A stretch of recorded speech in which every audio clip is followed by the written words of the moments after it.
Албан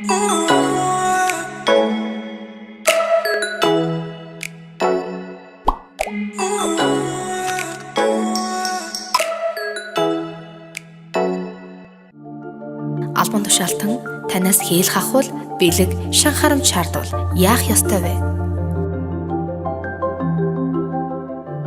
Төрийн албан дахь авилгын шалтгаан нөхцөлийг төрийн албан хаагчдын шударга бус байдал хүнд суртал бүрдүүлж байна.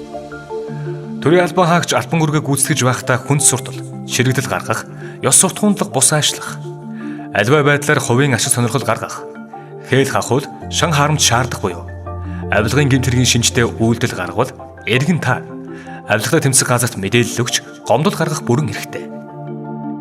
Мэдээлэл гомдлыг авилгатай тэмцэх газрын төв байранд бичгээр өгч болохоос гадна 110 дугаарын өн төлбөргүй утсаар мөн www.iac